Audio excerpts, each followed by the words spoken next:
Eu sou fruto das leis de incentivo à cultura. Eu existo porque na Bahia, dos anos 90, houve leis que possibilitaram que atores do teatro baiano, eu, Lázaro, Vladimir, que a gente pudesse existir como artista. Essa é a voz do ator Wagner Moura. E essa fala não saiu de um filme, mas de uma coletiva de imprensa. O assunto era O Agente Secreto. Dirigido por Kleber Mendonça Filho, o longa rodou o mundo. Mais de 30 prêmios, além de indicações ao Oscar 2026. Lázaro e Vladimir são Lázaro Ramos e Vladimir Brista.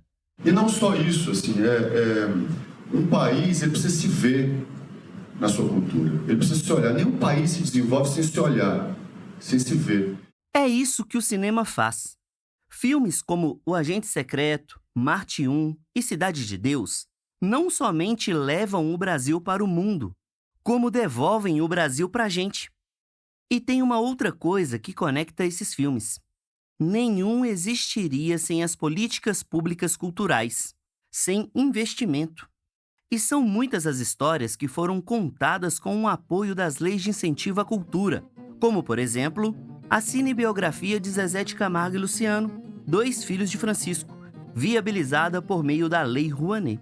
Muita gente ainda acha que quando o projeto é aprovado na Lei Rouanet, o artista pega o dinheiro, coloca no bolso e viaja. Mas a realidade é bem diferente. Desde 2023, Margareth Menezes é ministra da Cultura. Essa fala dela foi retirada de um vídeo postado no Instagram.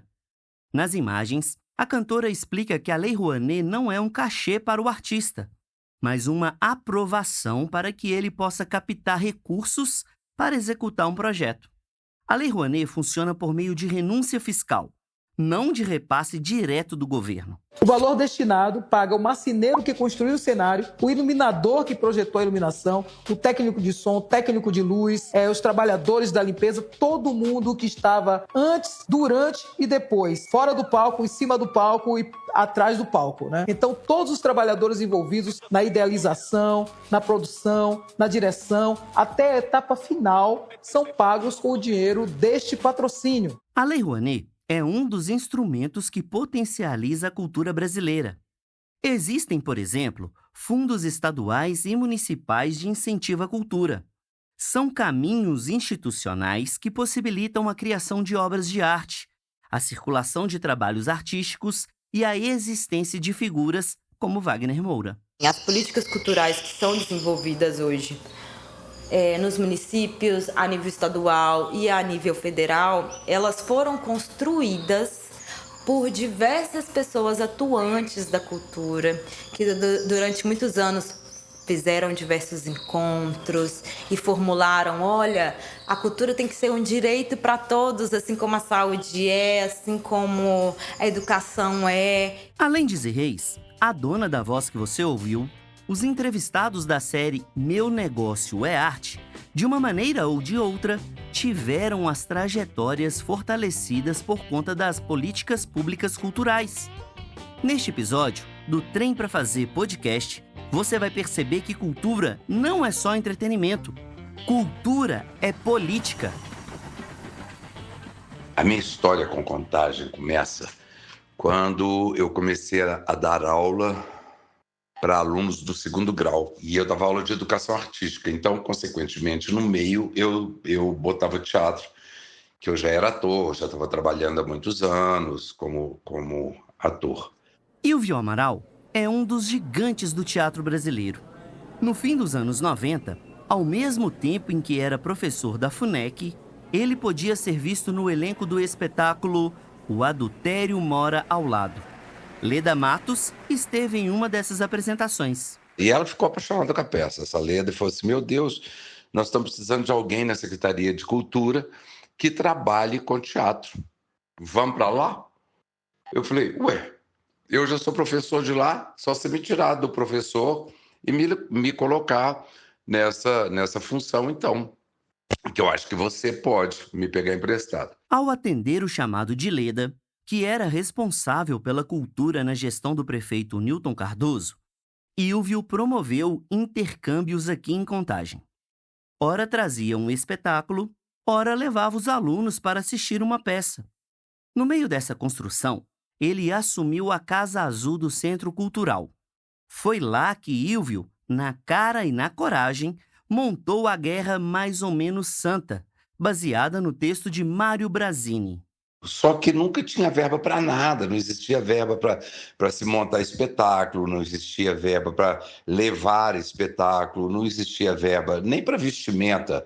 O teatro não tinha vestimenta, não tinha rotunda, não tinha nada disso. E a gente começou a pedir essas coisas para fazer com que esse teatro existisse como um teatro. Nunca tinha verba para nada. Esse é o retrato da falta de uma política pública cultural estruturada. Naquele momento, Contagem engatinhava. Não havia editais, não havia planejamento, não havia ações continuadas. Devidamente apresentado no episódio de estreia, Marcelo Veronês, que foi aluno do Ilvio no Centro Cultural, por exemplo, teve que sair de Contagem para trabalhar com arte.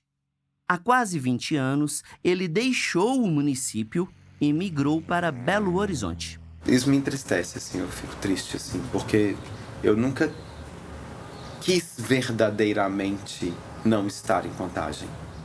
Estou aqui porque aqui me dá dinheiro e trabalho. Atualmente, Marcelo é coordenador de programação do Circuito Municipal de Cultura de BH. A iniciativa engloba centros culturais e teatros públicos. Além disso, ele é cantor e ator. Já são mais de 25 anos de carreira. Pensando no meu primeiro espetáculo profissional, quando eu tive lá meu DRT na minha carteira de trabalho, né? E meu nome saiu no jornal e eu recebi um cachê por isso. Isso foi em 2000 com Jeito Vai, que era um espetáculo que cumpriu temporadas enormes de sucesso no Teatro Clara Nunes, que está fechado, né, que fica ali em frente, na Rio de Janeiro, em frente ao Sesc Paládio. Uma sala linda para 400 lugares. A gente fez temporadas de meses, quinta a domingo, 3 meses seguidos. Marcelo não foi o primeiro, nem o único que saiu de Contagem para trabalhar com arte em outro lugar. A cidade metropolitana já exportou artistas para Rio de Janeiro, São Paulo e, claro, Belo Horizonte. Esse efeito migratório estava diretamente vinculado à falta de políticas culturais aqui no território. Hoje eu percebo que tem um acesso a políticas públicas em Contagem que não se tinha, né? Hoje tem amigos do Trama, de outras regiões de Contagem, que a gente vê que acessa, e não só acessa, mas que também ajudam a construir a política pública de Contagem, né? Porque política pública de cultura é inexistente. Era uma época, 40 anos atrás, que tudo era muito precário, não só a cultura. Esse é o músico e gestor Ricardo Ulpiano. Ele cresceu no bairro Novo Progresso, onde morou dos 3 aos 30 anos. Assim como Marcelo, há quase 2 décadas, ele deixou Contagem e foi para BH. Atualmente, ele mora no bairro Salgado Filho, onde fundou, ao lado de outros artistas, a Associação Quintal das Artes. Ricardo conta como era a quebrada. Onde eu morava, que é a região do Ressaca, era uma região que fazia, na época, manifestações para a administração de Contagem, dizendo Ressaca também é Contagem. Então, era um lugar bem abandonado, uma área muito rural. Assim. Na minha rua passava vaca de manhã, levando para pastar e voltando para ir para o curral. E eu fico brincando, né? O povo fala, mas qual foi seu primeiro emprego, minha primeira profissão? Minha primeira profissão foi catador de bosta de vaca. Pegava as bostas da vaca para vender na Dona Neuza, que tinha uma plantação gigante lá. Ou então catava o ferro velho na rua. A realidade era essa lá de Contagem, né? Ao ouvir essa declaração, o infeliz trocadilho não escapa. O progresso demorou para chegar no novo progresso. Era uma área de muita violência urbana, sabe? Assim, muita desestrutura mesmo. A gente passava enchentes lá, então era uma coisa bem braba, assim. E aí a mãe só incentivava, estuda, porque minha mãe não estudou, nem meu pai tiveram oportunidade. E aí para estudar a gente ia para BH, Então, estudei em escolas que eram vizinhas ali no final para BH, mas na hora de fazer o ensino médio eu tinha que ir lá para o Padre Eustáquio. Então, assim, uma grande distância para ir. Então, acabei fazendo um pouco meus laços já de adolescente, jovem, adulto, né? Mais em Belo Horizonte do que Contagem. Hoje eu convivo com a galera de Contagem porque eu ainda vou na casa da minha mãe todos os domingos. Então eu revejo amigos de infância, de adolescência, né? Meu irmão permanece lá e eu já percebo como é que da minha geração para o meu irmão já foi um pouco diferente, né? O Novo Progresso é um bairro que precisa ser melhor assistido pela prefeitura. Ponto final. No entanto, a evolução citada pelo Ricardo não é apenas física, em um asfalto que chegou ou em um córrego canalizado. Ele está falando sobre uma diferença na maneira como o poder público trata a cultura da cidade. Então hoje vejo assim com a veia bem mais progressista, já caminhou bastante e a gente vê que é possível hoje fazer cultura ali em Contagem. Prova disso é o próprio podcast, né? Assim, as políticas públicas hoje elas têm um alcance, assim. Eu fico feliz de ver, assim, já meu irmão, 6 anos mais novo, já acessando ali, meus amigos, eu Trama e outros grupos que eu conheço ali, outras casas já culturais, pontos de cultura. Isso era impensável há 30 anos atrás. Sim, esta temporada do podcast foi viabilizada por meio da Política Nacional Aldir Blanc. Além dela, Contagem já foi contemplada com a Lei Paulo Gustavo e conta com um Fundo Municipal de Incentivo à Cultura, que foi instituído em 2013. Foi nesse ano que a pasta da cultura começou a ganhar mais corpo. Detalhe, em 2020, durante a gestão do prefeito Alex de Freitas e dentro do contexto da pandemia, o fomento foi suspenso. Considerando a Lei Aldir Blanc, os editais do Fundo Municipal e a Lei Paulo Gustavo, que teve um caráter de emergência, Contagem injetou quase 26 milhões de reais na cultura da cidade. Esse montante viabilizou a realização de cerca de 1.600 projetos entre 2021 e 2025. Os dados são da Secretaria Municipal de Cultura. A gente tem aí alguns posicionamentos de pessoas que acham que essas leis de incentivo, leis de fomento são uma mata, que é para sustentar artista, enfim. E aí a gente, já que o tema é esse, a gente está pensando na economia criativa, né? Então a gente tem dados de que esse dinheiro retorna para o próprio município. Apresentada no episódio 2, Lígia Morazzi teve vários projetos viabilizados por leis de incentivo, tanto no âmbito municipal quanto estadual. Ela, ao dizer que a grana investida nos seus projetos retorna para a sociedade, não está errada. A cada R$1 investido em cultura, cerca de R$7 são movimentados na sociedade. Isso é o que aponta uma pesquisa da Fundação Getúlio Vargas, que focou nos projetos realizados por meio da Lei Rouanet. Então, quando você organiza um show, né, por uma lei de fomento, você vai ter ali também pessoas da economia solidária que vão montar suas barraquinhas, vão vender mais do que elas venderiam se elas estivessem só numa feira ocasional que acontece de 15 dias. Então, elas vão estar gerando renda também. A gente vai ter um técnico de som que você vai contratar. Você vai ter alguém que, sei lá, um figurinista que você vai pagar para fazer aquela roupa para aquele show. Você vai ter alguém que vai alocar o som e a iluminação. Então, você vai gerando uma cadeia produtiva de outras áreas, outros setores que não só especificamente da arte, pessoas também de outros âmbitos da economia da cidade. Ao ter um projeto aprovado, Lígia determina funções e contrata profissionais de outras áreas. Dessa maneira, ela consegue executar o projeto proposto com excelência e ainda gerar renda para outras famílias. Zi Reis atua da mesma maneira. Você vai executar um projeto, além de fazer a criação, você tem que articular e gerir uma equipe que vai trabalhar com você. Você lida com as etapas de comunicação, que são diversas, você sabe muito bem, né? Às vezes a galera vê lá o projeto todo lindo, que linda essa foto, que linda essa arte, que lindo esse vídeo, mas quantas horas de trabalho foram necessárias por detrás disso, né, para apresentar isso para a sociedade. E aí depois todo o processo de prestação de contas, né? Que envolvem planilhas, que envolve uma contabilidade. Então costuma acompanhar o projeto do início ao fim, assim. Zi é categórica em dizer que é impossível fazer um projeto cultural sozinha. Eu concordo. Nessa temporada do podcast, por exemplo, 8 profissionais estão envolvidos diretamente. Questionada, Zi revela quantos postos de trabalho costuma gerar após ter um projeto aprovado. Eu acho que variando entre um projeto ou outro, mas dos menores projetos, eu acho que pelo menos umas 10 a 20 pessoas diretamente atuam num projeto cultural para ser executado. Assim, enquanto trabalhadores, né?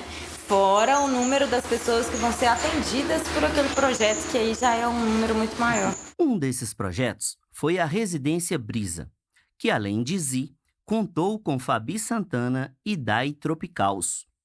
Durante um mês, o trio ficou produzindo arte no Parque Ecológico do Eldorado. Isso rolou em 2024. E aí, na nossa equipe, tinha alguém da comunicação específica, tinha uma designer para trabalhar, tinha uma social media, tinha alguém da produção geral para poder organizar toda essa estrutura, mais outra pessoa que era da contabilidade. A cada atividade que a gente fazia, se tivesse uma roda de conversa, então os artistas que estariam ali na roda de conversa são remunerados, são contratados para estar nesse projeto, então são outros agentes. Dentro do projeto teve apresentação artístico-cultural, né? Música, show. Então, é outra camada de artistas que são contratados para atuar dentro desse projeto. Então, é uma cadeia complexa, bonita, diversa, né? A cadeia e o círculo de pessoas que atuam com cultura dentro de um projeto. Nessa cadeia produtiva, há uma figura essencial: o contador. Todo recurso público destinado para um projeto, seja por incentivo fiscal ou repasse direto, precisa ser declarado. O destino de cada centavo deve ser comprovado. E mais do que isso, o recurso deve ser usado conforme aprovado pelo governo. Não existe colocar na planilha R$ 1.000 para a produção e, após captar o recurso, destinar esse valor para o transporte. Isso é ilegal. Serginho Barbosa, que você conheceu no episódio Nunca é Tarde, é contador.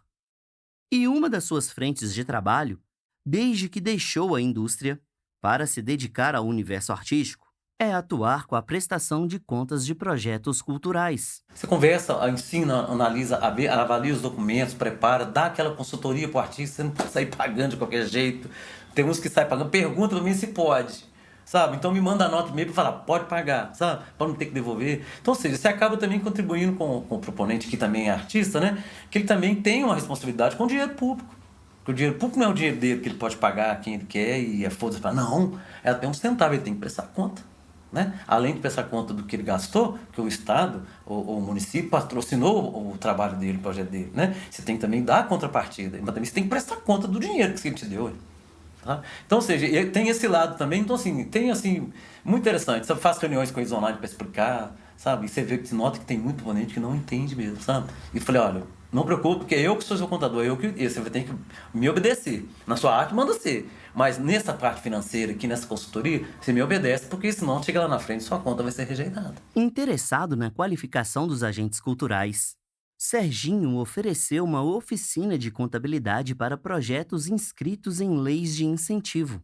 A atividade gratuita foi realizada em Contagem. O perfil das pessoas inscritas chamou a atenção. 90% das poucas pessoas que participaram, velhos. E velhos, assim, no gás, querendo fazer arte. Que tem projetos incríveis. Sabe, tem história, às vezes, no bairro dele, assim, gente, isso aí, sabe, pena que assim, eu enquanto empreendedor e produtor, eu não tenho como pegar um negócio desse, que é complicado, né? Mas assim, o cara precisa de alguém para ter uma visão macro, poder fazer a coisa fluir, buscar o recurso, buscar o dinheiro, porque tem que poder implementar mais, sabe? Essa vivência acendeu um alerta na cabeça de Serginho. Segundo ele, é necessário que as leis de incentivo tenham uma cota ou uma bonificação de pontos para pessoas na terceira idade, principalmente porque o digital afasta quem tem mais de 60 anos. Eu acho que precisa ser repensado isso, porque eu sinto que a arte pro velho está cada vez mais distanciando da realidade. Ninguém quer o velho, quer a arte do velho, sabe? Eu estou começando a sentir isso. Então, se gente o novo, bonito, o novinho, é o novinho que tem a vez dele. Ah, não, velho, você já passou. No Fundo Municipal de Incentivo à Cultura de Contagem, não existe cota para idoso. No entanto, desde 2021, há um sistema de bonificação de pontos para mulheres e negros. Essa é uma ação afirmativa, em que os grupos citados recebem um ponto extra na avaliação. Por meio de um ofício, Gilvan Rodrigues dos Santos, secretário de Cultura de Contagem, informou que, abre aspas, após a implementação da política de bonificação do Fundo Municipal de Cultura, observou-se um aumento significativo na participação e aprovação de projetos liderados por mulheres e pessoas negras. Fecha aspas. Aldir Blanc e Apolo Gustavo também contaram com ações afirmativas. Além de mulheres e negros, as leis contemplaram ainda os territórios periféricos e as pessoas LGBTQIAPN+. Pessoas com deficiência também foram contempladas. De gestor cultural, passando pela fundação da Quintal das Artes, até a carreira de músico, Ricardo é sincerão quando o assunto é lei de incentivo. Eu tive a oportunidade de estudar política pública na Faculdade de Ciências Políticas da UFMG. E uma das primeiras coisas que a gente aprende é todo recurso público ele é escasso. Todo recurso é escasso.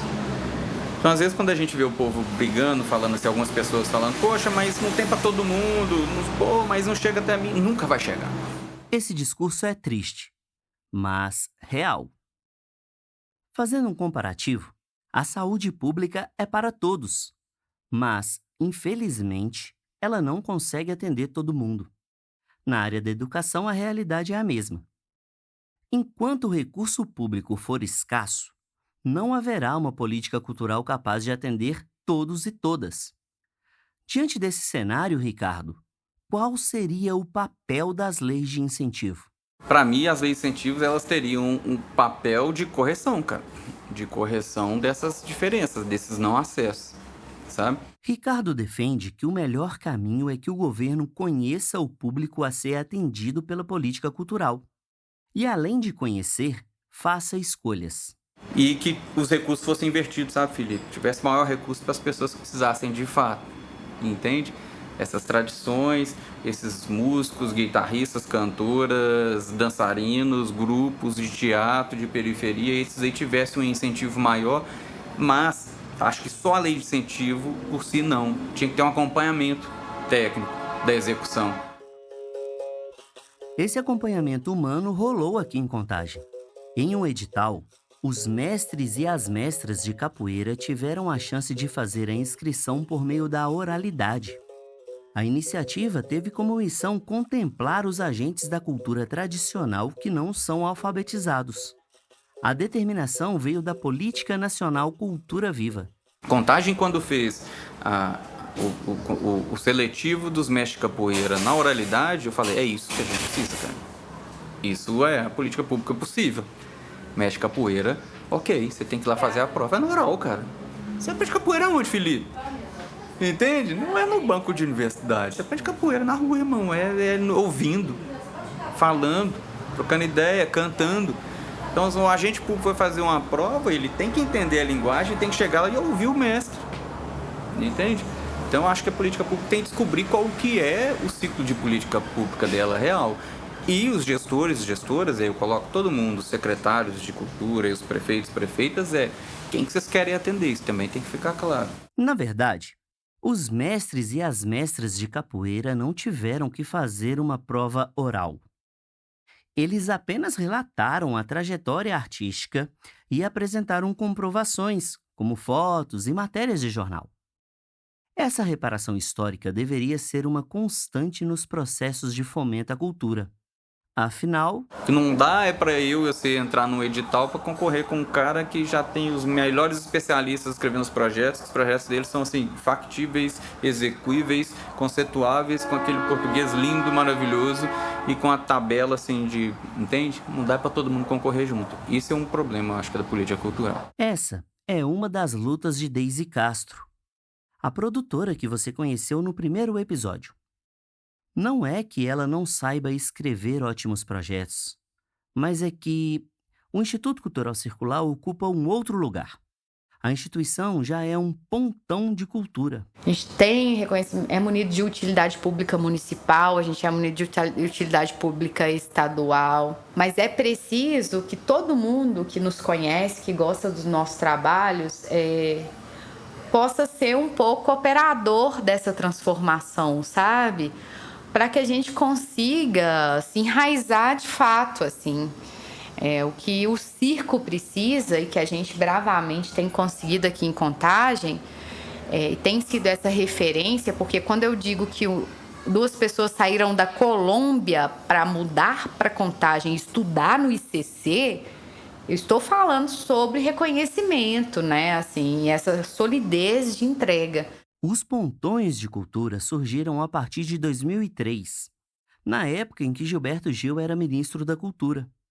Pilar da política Cultura Viva, os pontões são instituições que conectam diversas ações culturais em seu próprio território.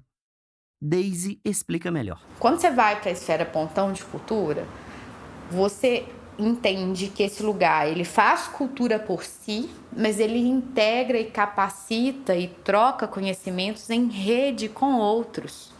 Então, quando o Circular tem um curso, por exemplo, que aí eu vou chamar os artistas para capacitar, aí recebo Boi Rosado aqui, aí o Trama faz um evento ali, aí os meninos da cena crítica fizeram um espetáculo. Quando a gente articula com outros, a gente tem essa possibilidade de pleitear, né, se tornar um pontão de cultura. E no nosso caso, nós fomos reconhecidos pela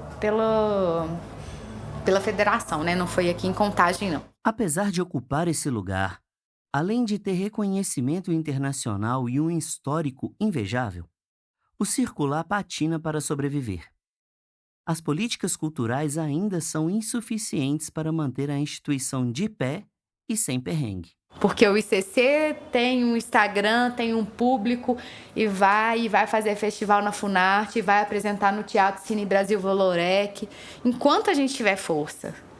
Mas não quer dizer que a gente tenha uma estabilidade econômica resolvida. Então, a gente precisa, sim, de patrocínios de cada um, doando seus R$50 lá na Evoé, das pessoas, das empresas de Contagem, que elas possam investir em Contagem, caramba! Onde é que elas estão? O impacto é para quem? Quem trabalha nelas? Quem trabalha nelas de segunda a sexta, quando é sábado vai lá em Belo Horizonte, passear lá? Pois passeia aqui. Traga economia para aqui. Vai comer cachorro-quente do cara que tá ali na praça. E a gente não tem essa visão. A gente acha natural que Contagem tem esse parque industrial desse tamanho e que uma empresa como, né, uma associação e várias outras, assim, tem o ICC, mas tem várias outras, que a gente não tenha patrocinadores de Contagem. Poxa. Cutucando as indústrias, Daisy escancara que elas podem e devem fomentar a cultura local por meio de renúncia fiscal, abatendo o valor injetado em imposto.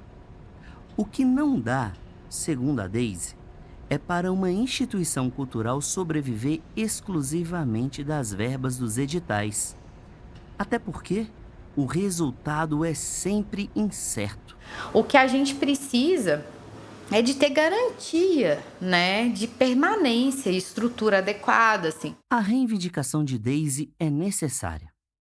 Afinal, se as políticas culturais existem, é porque houve uma classe que brigou por elas. Nenhuma lei de fomento foi entregue de bandeja. Ricardo endossa que, sem grito, não há mudança. No Brasil, as pessoas estão acostumadas a ter essas conversas mais francas, parece que é grosseiro, né? Mas não, a política é feita para quem faz barulho, a política é feita para quem gritou mais. Os recursos sempre são escassos, lembre disso. Então, se a sua turma é a que gritou mais, a política cultural de Contagem ela vai seguir mais o barulho que vocês têm feito lá. Ao mesmo tempo em que Ricardo pontua a importância do grito para as mudanças, ele problematiza. Afinal, nem sempre todas as vozes são ouvidas. A questão que eu acho que é que as pessoas, geralmente com menos acesso, mais pobres, elas não conseguem fazer o barulho porque elas não são ouvidas. Aí eu te falo de quando eu tive nesse lugar. Não era ouvido nem a porrete, meu irmão. Tive que estudar pra caralho. Tive que, como diz outro, sangrar pra caralho, tomar dura demais da polícia pra conseguir ser ouvido. As políticas públicas culturais não são perfeitas.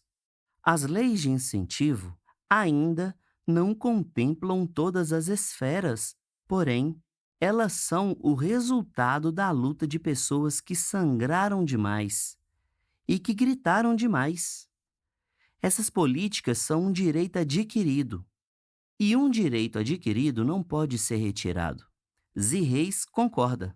Então a gente passou por gestões anteriores à que a gente vive agora, que simplesmente desmantelou o Ministério da Cultura e agora ele está sendo reconstruído. Então eu acho que a coisa mais importante para a gente pensar é que é uma conquista e que a cultura é um direito de todos, de todas, e que essas políticas elas existem principalmente para trazer equidade na sociedade quanto à realização e ao acesso dessa cultura. Toda política, quando ela é desenvolvida, ela surge com a proposta de trazer equidade. Então, se ela surge, na verdade, é para as pessoas que, assim como eu, assim como outros artistas, assim como você, dificilmente conseguiriam estruturar um projeto cultural e social que afeta tantas pessoas. Então, eu acredito que é algo muito importante para a nossa sociedade e para que ele continue existindo, né, a gente precisa ter essa consciência e valorizar e continuar nesse processo de resistência. Então, como pontua aquele meu velho dicionário, resistência é a capacidade de se opor e de reagir. Por isso, é necessário que os agentes culturais estudem, façam críticas e proponham mudanças nas políticas culturais. O cenário atual é muito melhor do que o que tínhamos há 10 anos atrás. E o governo, ao fomentar a cultura, não faz mais do que a obrigação. Marcelo concorda. A coisa parte do poder público. Cultura é direito inalienável. Tem uma fala do Gil maravilhosa de quando ele era ministro da Cultura, que ele fala: cultura é ordinário, não é extraordinário. Cultura é ordinário, cultura é arroz e feijão, é alimento diário, é direito. E é direito básico, como saúde, educação, segurança. Está nessa sustentação social, sabe? E então, sendo assim, sim, o poder público tem a obrigação de garantir o acesso à cultura para todos os cidadãos brasileiros. A cultura é um direito de todos. O Estado tem a obrigação de garantir esse acesso. No entanto, do outro lado, para quem faz arte, existe um baita desafio: dar continuidade a um trabalho viabilizado com recurso público. Transformar esse projeto em renda. A lei de incentivo não pode ser um ponto final. Já estou pensando num projeto aqui, daqui a 2 anos, cara, que eu já começando, a gente vai evoluindo, já estou pensando o que eu vou precisar e como que eu vou montar essa estratégia, porque eu tenho que me preparar para ele. Né? Não nasce aqui agora, sabe? Então, assim, hoje a pessoa está muito voltada por isso aqui, ó, e acha que projeto é só para isso. Não é. Projeto, isso se chama lei de incentivo, para te incentivar você colocar um projeto seu para funcionar. Serginho, que já deixou de trocar de carro para investir na carreira artística, revela que, em alguns projetos, quando o valor é mais enxuto, recebe R$0. Ou ganha, às vezes, uma roupa pequena, você tem que pagar tudo. Né? E agora, vamos pensar, igual eu penso, e o resultado, e o produto final? Opa, peraí, é isso aqui que é o meu produto, é isso aqui que eu vou oferecer. Ó. Com o produto em mãos, tanto um show quanto um espetáculo, Serginho tem como vender a própria arte. O cachê do edital, aquele que ele deixou de ganhar, retorna com a continuidade do projeto.